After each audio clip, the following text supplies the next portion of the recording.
King Solomon, known in Islamic tradition as Sulayman, is one of the most extraordinary figures in Abrahamic history. Revered in Islam, Christianity, and Judaism, he is remembered not only as a prophet and king, but as a ruler granted a power unlike any other. According to Islamic tradition, Solomon was given dominion over the wind, the animals, and the jinn. These unseen beings, created from smokeless fire, were commanded to work under his authority by the permission of God. Unlike humans, the jinn possessed immense strength and speed, capable of feats far beyond ordinary human ability. One of Solomon's greatest achievements was the construction of the temple in Jerusalem, known as Solomon's Temple. In religious tradition, this was not merely a political or architectural project, but a sacred undertaking. The jinn were commanded to quarry stone, transport massive materials, and construct structures that human hands alone could not easily achieve. Islamic texts describe the jinn performing heavy labor for Solomon, diving into the seas for treasures, shaping stone and metal, and erecting monumental buildings. This has led some thinkers to reflect on the sheer scale of ancient construction and to ask how such massive structures were achieved in the ancient world. Across the globe, we find enormous megalithic stones, precisely cut and placed, often weighing hundreds of tons. From the ancient Near East to distant continents, these stones continue to puzzle modern engineers.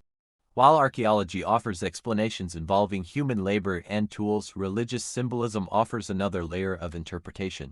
According to Islamic tradition, Solomon's control over the jinn was absolute only as long as he lived. His authority did not come from force alone, but from divine permission. And the end of his life carries a powerful lesson. The Quran describes how Solomon passed away while standing, leaning on his staff, overseeing the work of the jinn. To all who saw him, he appeared alive, still in command. The jinn continued working tirelessly, believing Solomon was watching over them. Time passed, and eventually, a small creature gnawed at the wooden staff supporting his body. When the staff finally weakened and broke, Solomon fell to the ground.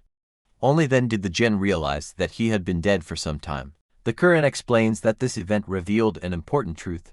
The jinn do not possess knowledge of the unseen. Had they known Solomon was dead, they would not have continued working in humiliation.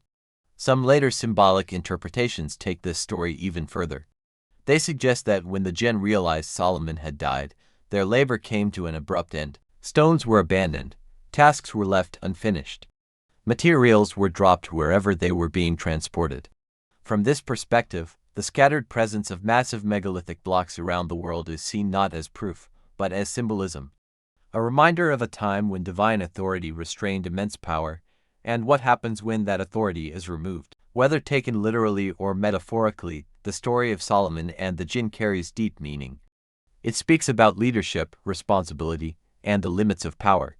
Even a king with command over unseen forces was still bound by mortality.